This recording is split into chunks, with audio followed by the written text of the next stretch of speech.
In viewing the timeline of humanity, there have been a multitude of atrocities. Sometimes we're swimming in the midst of one. Other times we simply feel the after effects of those that came before as they dissipate. Those affected by them die out. Events fade from memory as they mutate into something else, then re-emerge again and again. When stepping back and looking at them in their entirety, what conclusions can be drawn? One conclusion is that a large amount of these atrocities have stemmed from intolerance. Intolerance is the unwillingness to accept views, beliefs, or behaviors that differ from one's own.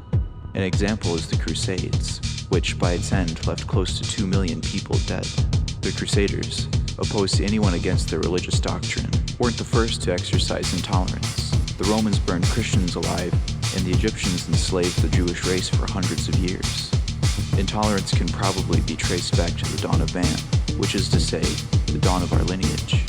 Everything we are and surround ourselves with stems from these peoples and cultures and all the generations that led up to the present. These examples of intolerance through the years of societal and moral development have become regarded as an unjustifiable form of tyranny, a contrivance designed to support whatever our ancestors conceived. Through the invariably negative lens of intolerance, have these precepts, through time, been used to justify abuse, murder, slavery, and the like? Did our ancestors form an alliance with mental artifices that are, overall, damning to their condition as a human? Lost in a mass delusion.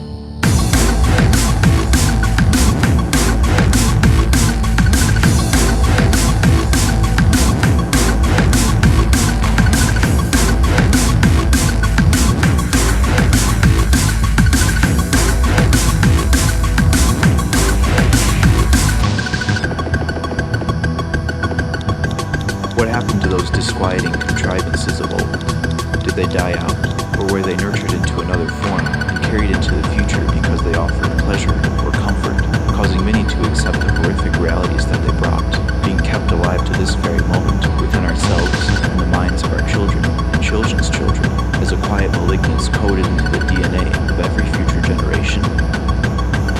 Hereditary suggests that these contrivances live on in the modern era as pathologies of the mind, festering and growing in darkened corners of the psyche, sprawling through lineages, generating trauma, mental illness, tragedy, and forcing descendants to live in the contrived worlds of their ancestors' making that are ultimately evil.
What is this world that we all accept to be real?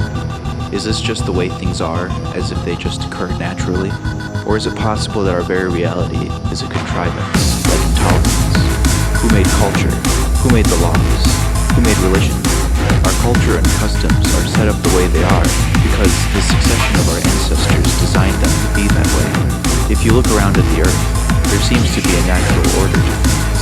The sun rises and sets. There are days and nights, seasons for growth and death, natural elements. Everything makes perfect sense. It all occurs organically, part of a moving natural system. So what natural system has our culture derived from?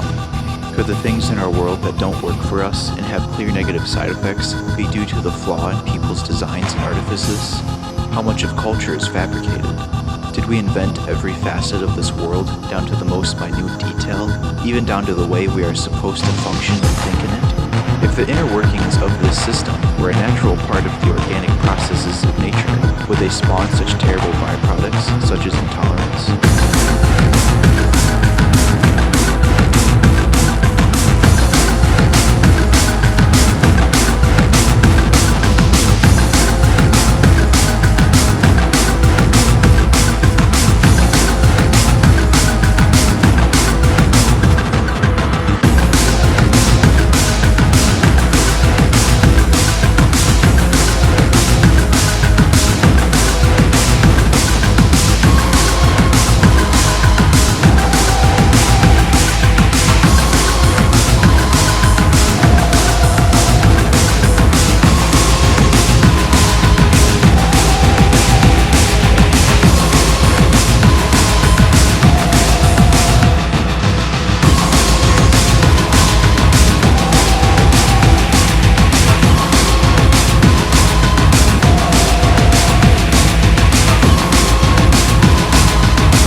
So if we ourselves are nothing more than byproducts of our parents, mentally and physically, what are our parents the byproducts of? What contrivances were forged at the very beginning of our heritage?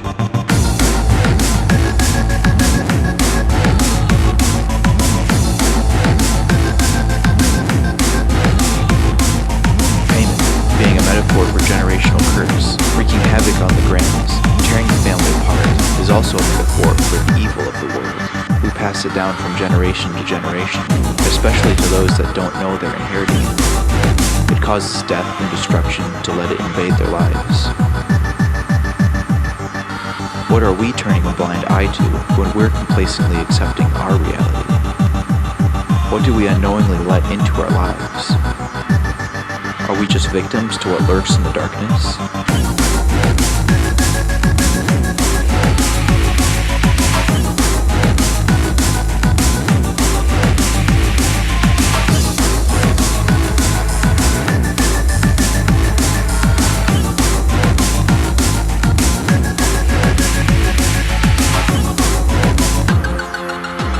It's easy to shirk responsibility, seeing as how ignorance is a convenient way to avoid a problem. But when does it cease being a valid excuse? When does personal responsibility come into play?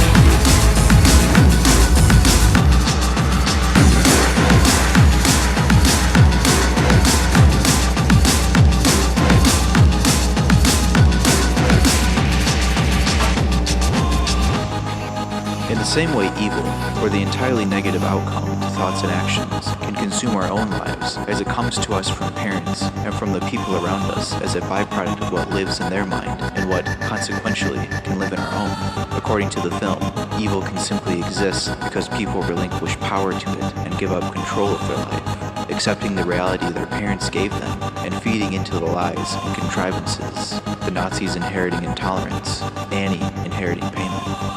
What What psychological pathologies are we inheriting from our parents, those around us, our ancestors? What dark and sinister things are we harboring right now that we turn a blind eye to in order to find comfort, avoid difficulties, and overall feel some modicum of goodness? So does that make it more tragic or less tragic than if he has a choice? We do have a choice. Our fate is not necessarily predetermined. We can choose a path other than the ones our parents gave us. However, to do this, we cannot allow ourselves to remain willfully ignorant to the dark mental arenas that live in our own minds. We must acknowledge reality within and around us for what it is, so as to not end up living in an evil, contrived world of someone else's making.